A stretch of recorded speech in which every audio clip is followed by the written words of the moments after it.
que me gusta el campo, mares, pinos, encinares, viña y olivo.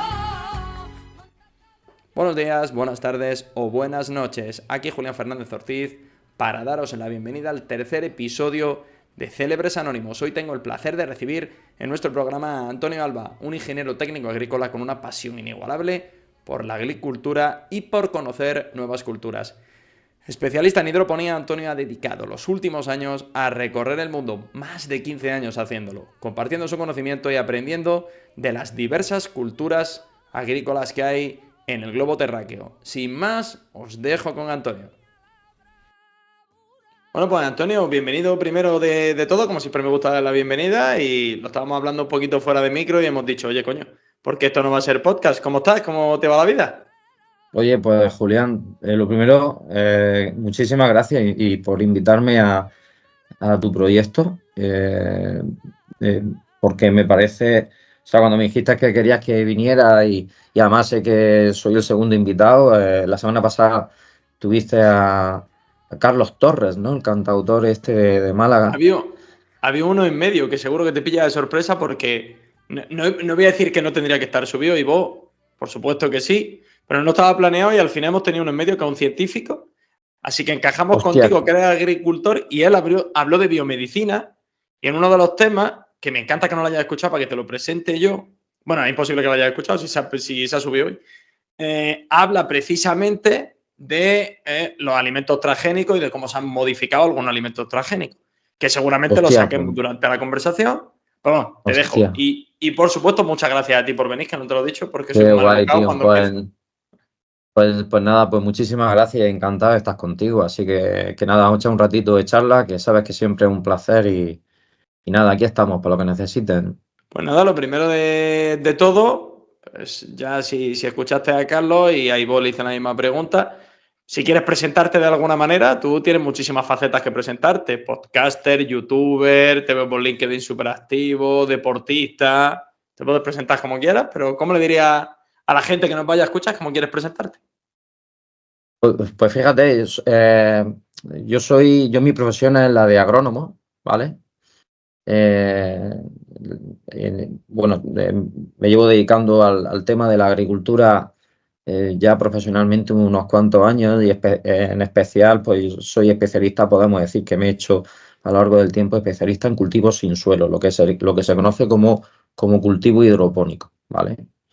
Y entonces, pues yo tengo una empresa que se llama FICO Grupo Ispemar, con un grupo de compañeros, de socios, una empresita ya mediana, grande, podemos decir, que ya estamos más de 30 trabajadores empleados. Y bueno, nosotros empezamos con el tema de fibra de coco para cultivo hidropónico y entonces el, el- el sustrato en sí, el medio de cultivo, tiene unas características que le hacen, pues que me han obligado a viajar mucho, básicamente. Me han obligado a viajar mucho y entonces, pues a día de hoy casi que te diría que no sé si soy más agrónomo o más viajero profesional. Digo que a veces me considero, o en época, depende, me he considerado más un viajero profesional porque he tenido la grandísima suerte de viajar, de visitar muchos países y a muchos sitios y pagado. Entonces, cuando tú haces una actividad que te sorprende o que te llama la atención, que no la consideras un trabajo, en un momento dado la puedes considerar hasta casi un hobby y, y te pagan por eso, pues casi que podría decir en un momento que puedes considerarte como profesional del viaje. Totalmente. Oye, porque yo no lo sabía, mira que te conozco ya desde hace un tiempo. ¿La empresa la montaste tú con algunos compañeros o es una empresa que te No, contrató y tú antes trabajabas para otra empresa?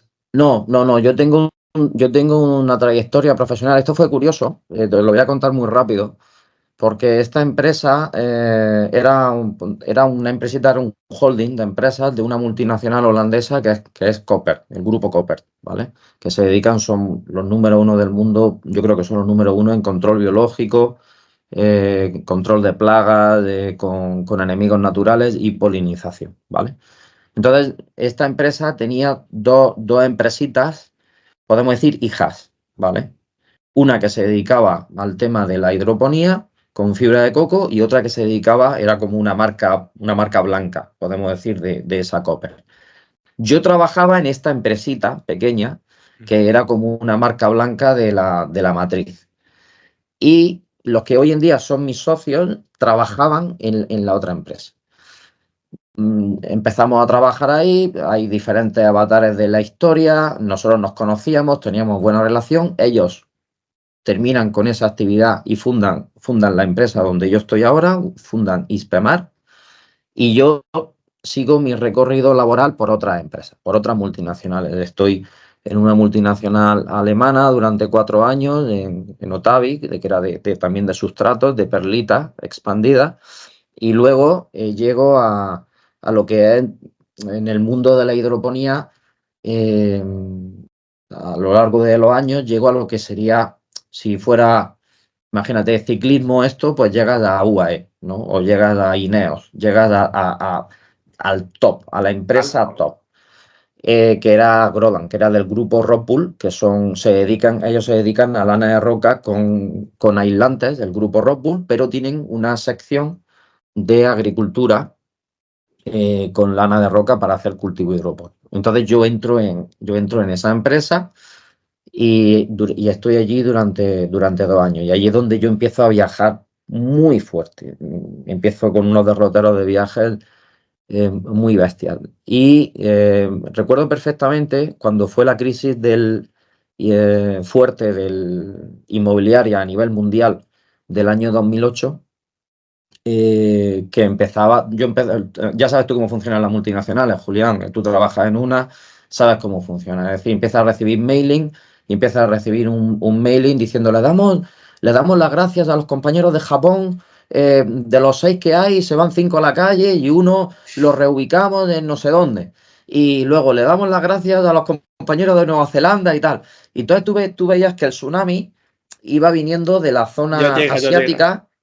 Iba viniendo ya llegaban a Bulgaria, llegaban a Grecia, y entonces ya se va precipitando la cosa, ¿no? Tú vas viendo que te viene la ola. Entonces yo cogí y en un alarde de juventud y de casi te diría de inconsciencia un poco, por no querer abandonar aquella empresa que yo sabía que era el top en lo que yo estaba haciendo, que me encantaba.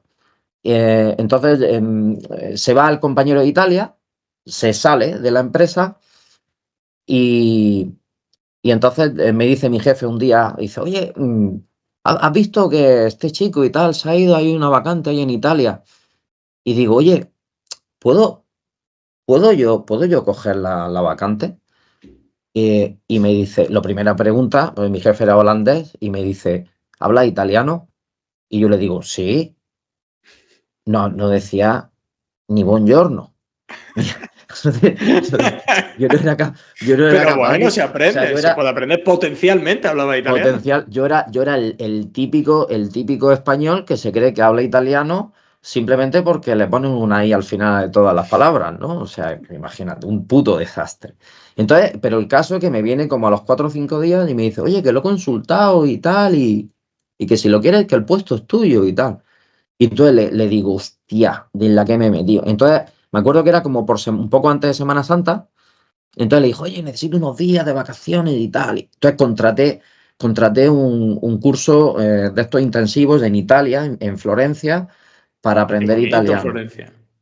Y entonces me fui toda la Semana Santa.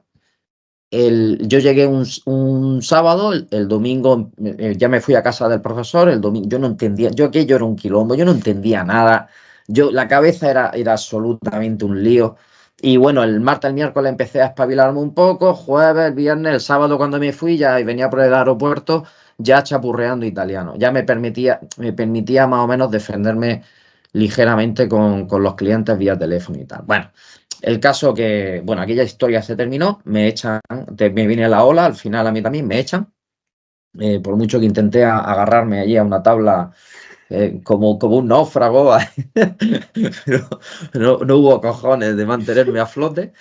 Y también me echaron a mí. Y entonces me acuerdo que me echaron un 24 de noviembre, eran las 9 de la mañana, y el 24 de noviembre a las 10:30 empezaba la feria agrícola aquí en Almería, la Infoagro. Y, y entonces, en vez de irme a casa a llorar, pues dije, hostia, tengo mi cheque del despido, tengo tal, pues me voy a dar una vuelta a la feria. Entonces me metí en la feria y entrando yo en la feria, salían los que hoy son mis dos socios. Salían, Madre hostia, mía. Antonio, ¿cuánto tiempo hace que no nos vemos y tal? ¿Cómo estás? Digo, estoy de puta madre, me acaban de echar de la empresa. Me acaban de echar, tío. Hostia, pues mira, estamos buscando a alguien y tal. Oye, hablamos de después de y tal. Y aquello me vino como Dios, tío, porque fue un cambio radical, porque entré a trabajar con ellos, pero pasé de una multinacional, pasé a una empresa pequeñita, donde tienes que empezar a hacerlo tú todo desde cero. Y lo pasé jodidamente mal, tengo que decírtelo. Se pasa chungo, porque cuando tú bajas de una multinacional, imagínate, estás en UAE cuando tienes a Pogačar al lado y tienes al Ayuso y tienes al Yates El y tienes top a que toda tiene. esa gente, y de pronto te bajas del carro y te tienes que venir a un equipo, a un Conti Pro, ¿no? Por así decirlo. Entonces, potencialmente, pues dices, bueno, vamos a arrancar y a ver hasta dónde llegamos. Y hoy en día yo diría que después de unos cuantos años, pues hemos subido el equipo a World Tour. Qué O sea bueno. que sí, Y qué bonita y qué bonito rendirse. Oye, me echan y el mismo día que me echan, digo, pues que le den por culo. Mira, yo sí, me voy a la feria de agricultura y a ver si me sale. sí, ha sido uno de esos momentos yo qué sé, de inspiración, porque yo he sido una persona muy derrotista siempre. O sea, yo no soy un tío motivado de la vida, Julián. O Hostia, sea, pues no yo, lo yo parece yo desde que te conozco. Un tío que se va a Italia una semana a ver si aprende italiano para trabajar en Italia. Parece un tío echado para adelante, por lo menos. Sí, a lo mejor otras cualidades, pero yo soy muy realista, ¿me entiendes? O sea, yo no soy Ujú. un tío de estos motivados de los que están con el libro del secreto, y si lo piensas y si te concentras en que lo vas a conseguir, no, no, no, no, no me venga usted con soplapolleces, no. O sea, si piensas que lo vas a conseguir, o se te presentan las oportunidades y sobre todo trabajas mucho, o no va a salir. Simplemente con desearlo, a mí me encantaría, ¿qué te digo? A mí me encantaría pintar como Dalí, pero es imposible, yo no tengo esa habilidad. Por mucho que lo piense, no voy a pintar. O me encantaría cantar como Freddie Mercury, pero por mucho que intente, no voy a cantar nunca como Freddie Mercury. Y entonces, pues así han ido saliendo las cosas. Eso quizá haya sido porque yo también he sido una persona sin muchas expectativas en la vida, de llevarlo todo muy. Es decir, he ido agarrando caminos conforme me han ido saliendo, y cuando me he encontrado una situación delicada delante, pues he intentado resolverla de la mejor manera, pero, ¿Y pero cómo poco entraste más. ahora que hablas de caminos, cómo entraste al camino de la agricultura? ¿Lo tenías claro desde un principio cuando empezaste a estudiar? Porque de Otro, almeriense, claro, agricultura tiene sentido, pero a lo mejor, ¿cómo te llegó oye, me quiero dedicar a la agricultura? otra disyuntiva del camino. No, a mí, yo quería haber hecho psicología, pero a mí no me dio para entrar en psicología, la nota y tal. Y entonces digo, oye, ¿qué hago? Y a mí siempre me había gustado la física.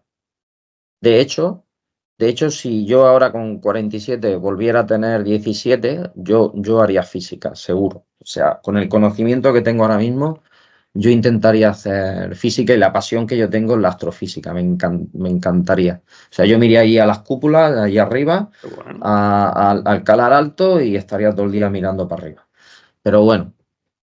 Entonces, yo quería hacer psicología, pero no me daba y tal, pero sí tenía buenas habilidades con las matemáticas, la física y tal. Ya digo que me gustaba y tal. Y entonces se me presentó, no sé exactamente ahora mismo la cuestión, y estaba ahí, la ingeniería técnica agrícola, ¿no?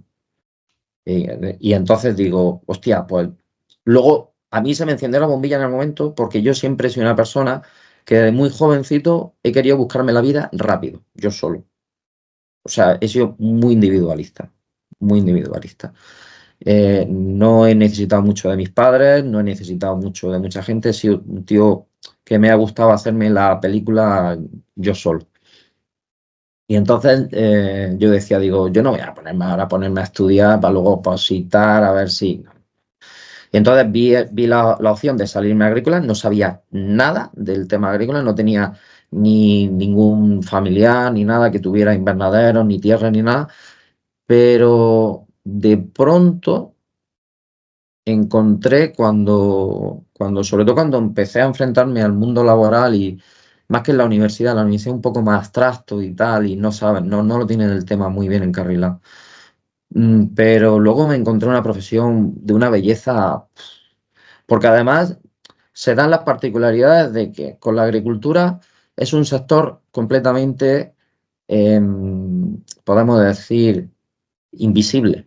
No se ve. Como ese es el sector primario, la gente no nota grandes cambios. Sin embargo, luego la belleza que tiene es que las sociedades y los países y la gente de cada sitio adaptan su forma de vida al tipo de agricultura que tiene.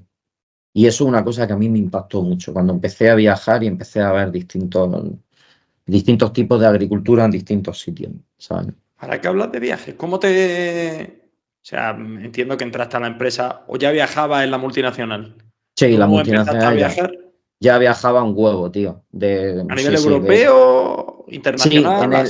sí, en la multinacional sobre todo era mucho Holanda, Bélgica, Polonia y sobre todo Italia y Portugal. O sea, era todo la zona noble del mundo. Cuando yo empiezo ya con mis compañeros en mi empresa actual, ya cambia el plano, entonces ya empieza todo lo que primero, todo lo que es la parte de Latinoamérica, Centroamérica, todo lo que es México, Panamá, Costa Rica, Honduras, Guatemala, Ecuador, toda esa zona, Sudamérica, Uruguay, Chile, Argentina, etcétera.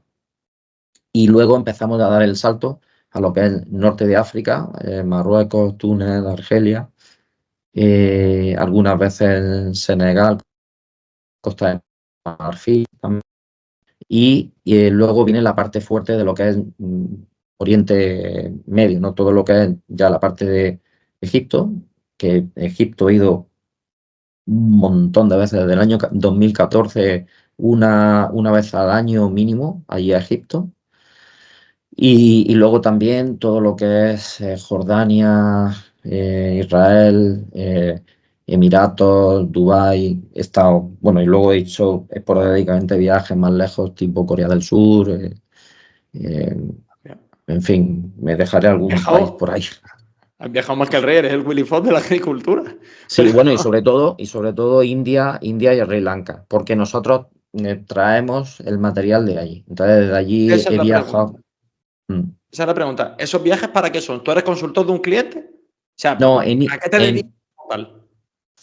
Yo, por ejemplo, ya te cuento, en India y Sri Lanka yo lo que iba es básicamente, entre comillas, a visitar o a supervisar en la producción de las fábricas a las que nosotros les compramos la fibra de coco, ¿vale? Allí como tal, nosotros allí a vender no hemos ido todavía a vender nada, aunque ahí hay algunas sinergias que se pueden crear, pero en principio nada. Pero, por ejemplo, nosotros en el año 14, poquito antes, en el 13, nosotros montamos una fábrica aquí en Almería de nutricionales, una fábrica. O sea, ya no es que tú compras, lo envasas, lo etiquetas con tu marca y lo despachas. No. Nosotros compramos materias primas, las mezclamos, hacemos los productos, lo envasamos, lo ponemos en nuestra marca o la marca del cliente y se lo mandamos al cliente final. Entonces, yo lo que hago es que le mando a los distribuidores, les mando productos y luego los ayudo o con charlas, o con training, o con formación, o con visita directa al cliente final porque haya algún tipo de interés, porque es un cliente grande, porque es un cliente potencial o porque es un cliente que necesita algún tipo de ayuda, de supervisión de algún tipo. Entonces, eso me ha hecho volverme muy multidisciplinar. Ya no solo voy a clientes que están con el tema de la hidroponía, sino que estoy visitando clientes también que necesitan un apoyo en la parte de nutrición. Y cuando hablas de hidroponía, porque yo estoy seguro que mucha gente que lo esté escuchando no sabe lo que es, ¿qué es la hidroponía y qué productos creáis vosotros para venderle al cliente final? La hidroponía básicamente, el nombre viene del griego, es hidro, que es agua, y ponía es fuera, fuera o en cultivo en agua, sería lo que es literalmente la palabra lo que significa. Cuando hablas de hidroponía es el sistema este yo no sé si lo has podido ver con cultivos verticales, en indoor se ha visto mucho, se ha vuelto muy llamativo porque se pone como una especie de canaletita donde va corriendo el agua. Entonces la planta está ahí, tiene las raíces de ahí y ahí va creciendo. Eso es el sistema hidropónico puro. Nosotros lo que hacemos es un paso intermedio, que es cultivo fuera del suelo con sustrato. Cultivo fuera del suelo con sustrato, es decir, tú no utilizas el suelo natural para nada, lo puedes estar completamente cementado si quieres. Entonces tú pones unas bolsas ahí y tú plantas ahí dentro, ¿vale? Y entonces ahí luego le echas un abono, un fertilizante y aquí el cultivo pues se va desarrollando. Y vosotros el producto que vendéis es donde luego se va a criar la planta al cliente final, que es quien va a criar la planta. Claro, entonces nosotros lo que hacíamos desde el inicio es que comprábamos fibra de coco. Los productores, uno de los más grandes del mundo en cuanto a volumen y calidad, es la zona tropical, pero la zona de India y Sri Lanka, ¿vale? Son los dos países principales del mundo de fabricación de fibra de coco. Luego tiene otros países como Brasil, que también tienen un montón de cocoteros, pero bueno, hay una serie de particularidades técnicas por los cuales no terminan ellos de arrancar con el tema de la calidad de la fibra de coco. Pero principalmente es India y Sri Lanka. Entonces nosotros lo que hacemos es supervisar que los estándares de calidad están bajo, o sea, que superan unos mínimos y a partir de ahí lo que hacemos es que los vendemos y los asesoramos a los clientes de todo el mundo. Porque la demanda de coco a nivel mundial está absolutamente disparatada, ¿no? Con el rollo de que es un sustrato completamente natural, biodegradable, orgánico, etcétera, pues tiene muy buena fama.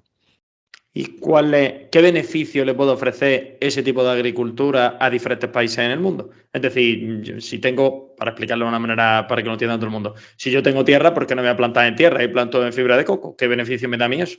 Pues principalmente es un tema sanitario.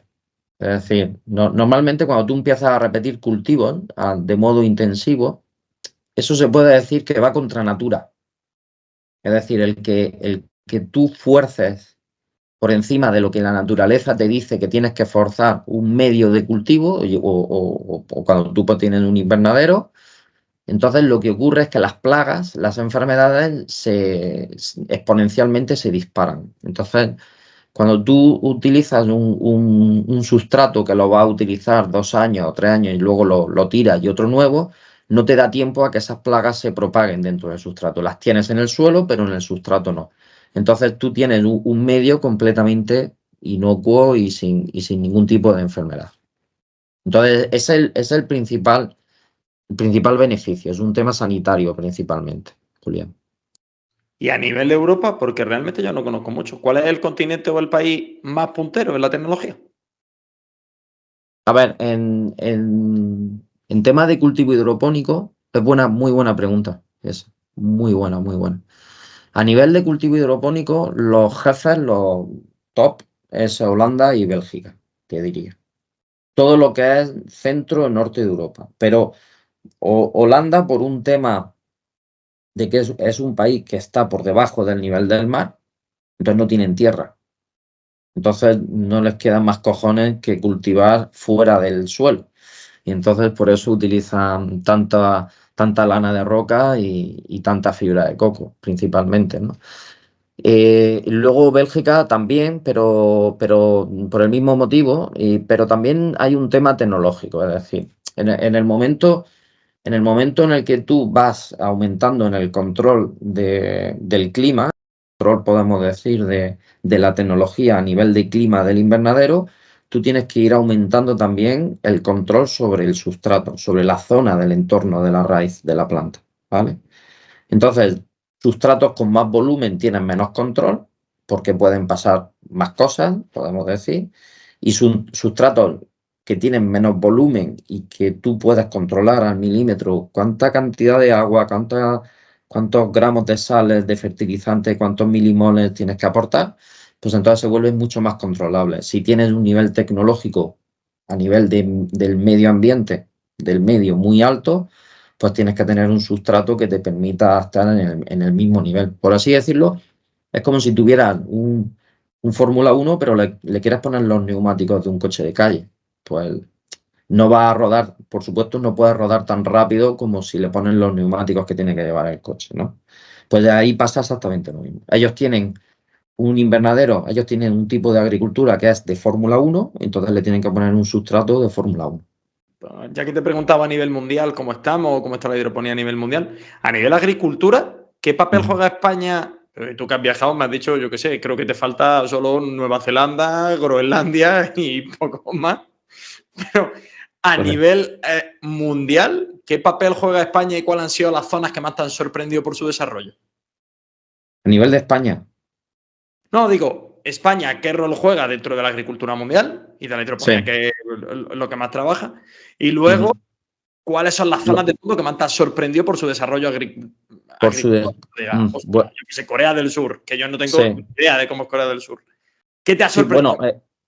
bueno, a ver, hay España, lo primero. España es un sitio, y fíjate que a la agricultura española le han intentado dar hostias hasta en la saliva, pero no la tumba nadie. Y no la tumba nadie porque España, y tenemos que sentirnos orgullosos de eso, ha creado un sistema donde no hay ningún país, por supuesto en Europa, pero probablemente en el mundo, pero no hay ningún país que en invierno, esto quiere decir, en época de frío y con baja luminosidad, que sea capaz de producir la cantidad, la variedad y la calidad que se produce en Almería. Ninguno, cero. Cero, no hay, no existe entonces, aquí tenemos dentro de la agricultura almeriense y española, de la agricultura de Andalucía, tenemos ahí una pica que se inició hace como 45 o 50 años ya y que ahí estamos estirándolo y nadie nos tumba y por algo será, ¿me entiendes? Entonces, nosotros a nivel europeo creo que tenemos un sistema bastante privilegiado, ¿no? Luego a nivel mundial, pues mira, yo cuando estuve en Corea, hostia, en Corea, cuando a mí me dicen una mañana voy a una oficina que eran de Samsung, entonces tú te esperas ver otra cosa completamente distinta porque, ¿qué coño? Estoy entrando en una oficina de Samsung. Entonces tú lo que te esperas es ver tecnología de esta, ¿no? O sea, móviles, ordenadores y tal. Y, y te, Tele. sien- y te sientan allí un grupo de señores, 6, 7 señores súper educados, pero te sientan allí, están escuchando y tomando notas de lo que dices y te dicen que vas a visitar una finca que tienen de 200 hectáreas. Digo, pero a ver, pero ustedes tienen fincas, sí. Entonces, sí, entonces ahí te deja completamente en fuera de juego, porque dices, ¿qué hacen los señores de Samsung invirtiendo en agricultura? Entonces, ahí es donde empieza a cambiarte el chip y te das cuenta de que todo el mundo, antes o después, todo el mundo, y cuando digo todo el mundo me refiero a nivel personal o a nivel empresarial, todo el mundo que empieza a tener pasta está invirtiendo en alimentación, está invirtiendo en producción. Eh, Hay que empezar a pensar en eso. Y todos con una idea posiblemente distinta de negocio, de cómo tienen que enfocar a distintos segmentos de población. Y en el caso de Samsung, sin ninguna duda, era porque ellos están interesados en utilizar la tecnología que tienen a nivel de desarrollo de software y de hardware, de teléfonos móviles, etcétera, de sensorización, aplicarlos al invernadero. Entonces, ellos lo que me querían era para que yo les explicara. Te lo voy a poner para que. Tú imagínate que ellos cogen a una persona que es muda y desarrollan un sistema que se lo ponen aquí, imagínate un collar, y esa persona automáticamente empieza a hablar, pero empieza a hablar en chino, en un idioma que no conocen. Entonces llaman a un chino, en este caso me llaman a mí, oye, interprétame lo que este hombre me está diciendo, ¿no? Entonces, ellos tenían una capacidad que te acojona de crear sensorización e información, datos, de generar datos. Entonces, lo que ellos necesitaban era dar el salto, punto número uno, a que los datos se convirtieran en información, y punto número dos, a que la información se convirtiera en una aplicación práctica al agricultor. Entonces, están todavía en esa fase de transición, pero a lo mejor pronto vamos a encontrar desarrollos más que interesantes a nivel agrícola. Bueno, o sea, son un gigante de la data, son un gigante de la información, como podría ser, pues no lo sé, Google, Amazon, Meta. Sí, LG también estaban metidos en esa. No tengo la más remota idea de por qué estaban metidos pero yo creo que es porque quieren buscar distintos tipos de aplicación de uso a la tecnología que ya tienen creada. Y a nivel paisajístico y a nivel agricultura diferente, ¿cuál ha sido el país que más te ha sorprendido? Porque, joder, es muy diferente Latinoamérica, bueno, iba a decir Latinoamérica, Sudamérica, Centroamérica, África Centro, África Norte y Asia. Son absolutamente diferentes de lo que te puedes encontrar en Suiza. ¿Qué es lo que más te ha sorprendido a tú y que digas tú, coño, qué explotación hay aquí que yo nunca me imaginaría? Hombre, a mí como dejarme impactado Egipto, tío. Egipto, porque te meten en un coche y va 2-3 horas de viaje y tú solo ves desierto, no ves nada y de repente ves unas vallas y ves un vergel. Y dices, ¿esto cómo coño ha llegado aquí, no? Y te encuentras una finca de 4.000 hectáreas de todo tipo de cultivos. ¿Por qué? Porque han metido una tubería, que yo las he visto, han metido una canalización desde el Nilo, han metido una tubería que tiene 15 metros de diámetro, la meten a 10-15 metros de profundidad y te meten un canal de agua dulce y que te lo transportan 150-200 kilómetros a mitad del desierto. Y entonces, de pronto, desde de la nada, en absolutamente desierto, de la nada, sale un vergel verde allí. Es una locura. Es una cosa de locos. Entonces, ahí es donde te das cuenta de que lo que es capaz de hacer la mano del hombre, que no tiene parangón, por ejemplo, cuando vi en Egipto las pirámides. O sea, eso es una cosa que te deja loco, que te deja absolutamente loco. Y luego en Latinoamérica, pero por la frondosidad, o sea, países como Costa Rica, eso, tío, o sea, tú ver una selva que dices que te da miedo, Julián, miedo porque dices, si me meto 3 metros, 3, es tan tupida que no sé si me voy a poder dar la vuelta para volverme al lado de la carretera donde estaba y te pierdes, o sea, y te metes ahí y adiós, te pierdes, no, pierdes la referencia y no sabes dónde estás, no tienes norte, sur, este, oeste, lo has perdido completamente. Y entonces, y cuando ves montañas, por ejemplo, de explotaciones de piña, la piña es como la pita, más o menos, ¿no? Como la pita de aquí de Almería, la típica, se ve el árbol este así como la aloe vera, una aloe vera grandísima, ¿no? Y en medio te saca un vástago y encima del vástago te saca un solo fruto. Te da por cosecha un solo fruto. La piña no es que pensamos que están las piñitas ahí colgando de... No. La piña es una planta que puede llegar a alcanzarte como un diámetro, como 2 metros de diámetro y te saca un fruto. Lo cortas y volvemos a empezar, porque date cuenta la piña, como es, una piña tiene una biomasa muy potente, muy carnosa. Entonces eso necesita mucho tiempo para hacerse, ¿no? Que eso es otro tema, el tema de los consumos de agua y tal, que si quieres también lo Eso. tocamos, ¿no? Bueno, te lo iba a Eh, preguntar justo después de... No, sigue, ahora otra pregunta. pero a mí te sorprende que le preguntas a un señor y, oye, pues, ¿cuántos super? No, tengo 5.000 hectáreas. De 5.000 hectáreas, oye, que es toda esa montaña, toda esa montaña mía, toda esa montaña está cultivada de piña. Y entonces, eso son cosas que te dejan absolutamente en fuera de juego. También, como contraste, yo, por ejemplo, yo que voy muy con el enfoque de la producción, yo decirte, Bélgica a día de hoy es el país que más produce pepino, en cultivo de pepino. Bélgica con luz artificial están ya por encima de los 100 kilos metro cuadrado. 100, más de 100 kilos metro cuadrado. En Almería estamos en 20 kilos. Madre mía.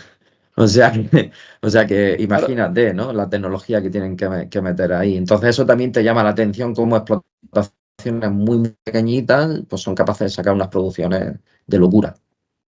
claro, y la hidroponía en este caso puede ayudar mucho a... Bueno, ahora mismo estamos viviendo superpoblación, ciudades como vivo yo, la que vivo en Madrid, que bueno, sí tienen zonas verdes, pero cada vez bueno, al fin y al cabo se habitan más y se construye mucho más. Y se está hablando mucho del cultivo dentro de, bueno, el cultivo 5, lo leí yo, tipo 5, que es dentro de un almacén cerrado, con luz artificial y que no Sí, me haga falta tierra.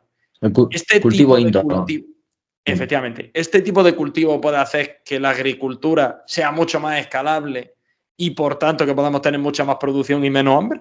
A día de hoy no, porque ya se ha hecho el intento y han empezado a hacer problemas tras que no contaban con él al inicio. Este tema de la producción indoor tuvo bastante auge hace como 6 7 8 años y ha habido bastantes empresas que han invertido mucho dinero en este tema, incluso la gente de los petrodólares, la gente de Emiratos, de Dubái, Qatar, etcétera, han estado metiendo mucha pasta en eso, pero no ha salido bien porque terminan proliferando bastante cantidad de hongos y bacterias por la propia actividad de la planta de transpiración. Entonces se convierten, están todavía, se convierten en bastante difícil de controlar los cultivos indoor. Entonces es una idea buena porque la idea, sobre todo después de la pandemia, se han dado cuenta en países y sobre todo los países más ricos del mundo, los países más desarrollados, tipo Estados Unidos, que podían tener una hamburguesa como king size, super extra large, super jumbo, todo lo que tú quieras, pero no venía tomate, no tenían cebolla, no tenían tal, y venía solo la carne y el pan y queso fundido y las hostias que le ponen ahí. Pero no había ni una sola verdura fresca en la estantería. ¿Por qué? Porque todo lo importaban de México y cuando se cortó con el tema de la pandemia, el tema de los transportes, se han dado cuenta de que el mundo está en riesgo. Entonces, están intentando empezar ellos, cada uno localmente, a producir. Pero la producción indoor no es todavía, los costes se te disparan y los riesgos son demasiado altos. Siempre en agricultura hay que mantener un balance entre el coste y el riesgo, ¿vale? Y entonces ahora mismo en el cultivo indoor no es viable del todo. Puede ser que lo sea, pero a día de hoy Sí. todavía hay demasiado riesgo. Oye, por conocerte en la parte final de la entrevista un poquito más a ti, que siempre hablamos de lo que hace el invitado, pero también de ti mismo. Comentábamos al principio, viajar está muy guay, seguro que a los muchachos que nos escuchen de 18 o 20 años les gusta mucho, pero hostia, teniendo familia, que yo sé que tiene familia, pegarte, no sé, ¿cuánto te puedes pegar fuera de casa? 3, 4, 5 meses. Sumando todos los días me refiero. Sí, he No acaba llegado. siendo muy duro. Sí, de hecho a mí viajar no me gusta. Lo siento. Pero sé que tengo opiniones poco fuera de. No, a mí me gusta, en ese sentido, en el tema de los viajes, sí, me gusta tenerlo siempre todo muy medido, muy calculado, saber dónde voy, qué voy a hacer, tenerlo todo bien programado y tal. Y siempre en los viajes, siempre te sale alguna mierda, Julián. Siempre tienes ¿Tienes alguna cosita o te ha pasado algo en algún aeropuerto o tienes algún detalle raro en algún sitio o en el hotel te han dicho tal o hostia, no llevo pasta o el teléfono no sé qué? Siempre tienes alguna movida. Entonces, viajar está muy bonito. La primera vez que vas a un aeropuerto estás flipando, te quieres meter en todas las tiendas, comprar en todas las tiendas hasta que te das cuenta de que te sablean vivo y que un aeropuerto es como un hospital, todo luces blancas, camino, tira por aquí, tira por allí y al final ya no sabes en dónde estás. A mí, por ejemplo, volar en avión sí me gustaba mucho, pero luego resulta que he ido cogiendo miedo. ¿Por qué? Pues como aquel que dice, dos viajes de aquellos malos y Orson Welles decía que en el avión solo había dos tipos de emociones, el aburrimiento y el pánico. Y es cierto, o sea, Qué bueno. y a Me mí, a encanta. mí me pasa igual. Yo Joder. voy en el avión y o voy Y, aburrido o voy acojonado. Es sí, no hay mucho, ¿eh? No hay mucho más, ¿eh? Y si es un vuelo de 14 horas, son 12 horas y media aburrido y 1 hora y media cojonado mismo. Pues ya lo sabes, así Y con funciona. la, y con la familia, no se te hace muy, bueno, muy pesado, no se te hace muy Sí, duro, porque creo que tienes niños, ¿no? sí, tengo dos niñas y bueno, ellas ¿No se menos te hace duro?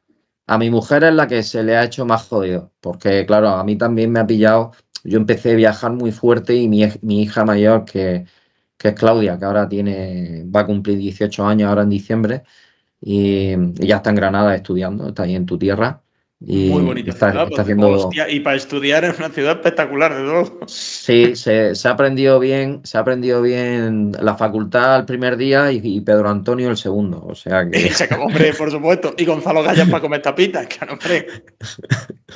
O sea que, bueno, ella menos, ¿no? Pero Claudia tenía 1 año, 2 años cuando yo ya empecé a viajar fuerte y sobre todo por la que le ha pasado jodido en ese aspecto ha sido Mati, mi mujer, que ella ha sido la que se ha comido todo el marrón de la casa, y bueno, pues, pero al final es el trabajo, ¿no? Te lleva el derrotero por ahí el trabajo y tampoco puedes pensarlo mucho, o sea, tienes que hacerlo y no plantearte en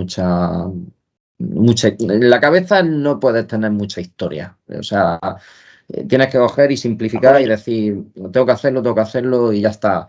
Te sale que yo podía a lo mejor haber esperado un poco más para haber tenido hijos, pues a lo mejor sí, o haberlos tenido antes, es que no lo sé, nunca se sabe. Yo tampoco me lo he planteado. ¿Me entiendes? No nos hemos planteado mi pareja y yo el decir, vamos a tener hijos ahora. No ha salido pues cuando han tenido que salir. Y a nivel idioma, porque estaba pensando yo, no sé si Sí, tú te formaste suficiente en la carrera, pero joder, con el inglés se va a muchos sitios, pero has tenido que, mm, o sea, perfeccionar tu nivel de inglés para adaptarse a todos los acentos que hay de una manera muy interesante, porque te has tenido que encontrar, digo yo que en algunos países irás con sí. intérprete, No, yo voy aquí ¿no? a pelo, Julián, tío. Yo, Increíble. O sea, yo voy a pelo y sí que tengo que decirte que ya ha llegado un punto, vas cogiendo, tú sabes que con el inglés vas cogiendo niveles, ¿no? Entonces, al principio coges el nivel comercial, podemos decir, o el nivel empresarial. El nivel comercial, el nivel empresarial, sí, no, cuánto cuesta, es muy caro, tal, esto no, esto sí, tal, todo como los indios y te manejas bien. Y entonces puedes hablar casi con cualquiera. Luego vas subiendo un poco que ya es al nivel coloquial, ¿no? Que es el inglés donde ya coges cierto nivel y ya puedes ponerte a hablar, oye, ¿cómo está el día? ¿Cómo está el tiempo? Y tal. Y oye, ¿tú qué crees? ¿Cómo nos va a pillar el tiempo cuando esté allí? ¿Va a hacer frío? Oye, tal cliente, ¿te acuerdas que estuvimos visitándolo? Tal, cosas así un poco más tal. Y luego está ya el siguiente nivel, que es cuando puedes hablar con un británico por teléfono. Ahí, ese o es el sea, momento que eres inglés. ese es el momento en el que cuando tú ya puedes tener 10 15 minutos de conversación por teléfono y no estás constantemente, sorry, sorry, can you repeat, sorry, sorry. Entonces, es el momento en el que ya has alcanzado un nivel. Sí quería contarte esto, porque yo he sido muy afortunado y a mí me dejaron un regalo. Yo al final, yo ya como tengo 47 y yo ya empiezo a valorar determinadas cosas que se salen un poco de la parte económica. A mí me hicieron un regalo, me hizo mi abuelo un regalo que fue que yo cuando era chiquitito, mi abuelo fue emigrante en Estados Unidos y estuvo viviendo en Estados Unidos y al final estuvo viajando y yendo y estando temporadas largas y tal, como 8, 9, 10 años, no sé, una cosa así. Y entonces cuando yo era chiquitillo, cuando yo era un criajo, mi abuelo cuando se volvió, se puso a dar clases de inglés. Bueno, tenía cierta fama aquí en Almería dando clases de inglés y tal. Entonces él me cogía, me metía en las clases y luego empezó a darme clases a mí, pero esto con 8 o 9 años. Y yo aquello me iba enrollando con aquello y yo no...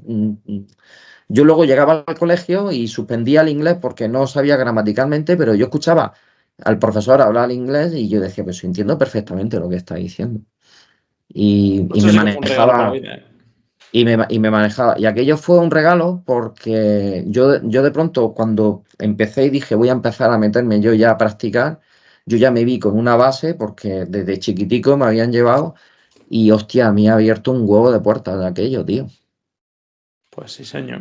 Muy bonita la historia de familiar y que además los regalos esos, como tú dices, se valoran cuando pasa el tiempo, no se valoran en el momento, que bueno, Claro, puede ser un juego y eso, pero ahora, visto en perspectiva, una hostia, maravilla. hostia, si lo tienes que valorar en dinero, que te dejen ahí gratis, aquí metido en el cerebro, que te dejen metido ahí como un chip de una información para que tú puedas hablar inglés y que lo puedas utilizar, pues yo ya te diría que ya van unos cuantos miles de euros que me regaló mi abuelo, ¿eh?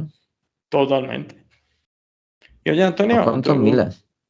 creo que ya tú sí me conoces, así que sabes la última pregunta que voy a hacer, pues siempre la penúltima, porque esto es como las copas o la cerveza, es la penúltima, pero ¿qué cosa te hubiese gustado comentar o qué cosa te gustaría comentar? Porque todavía puede en la entrevista que no te haya preguntado yo.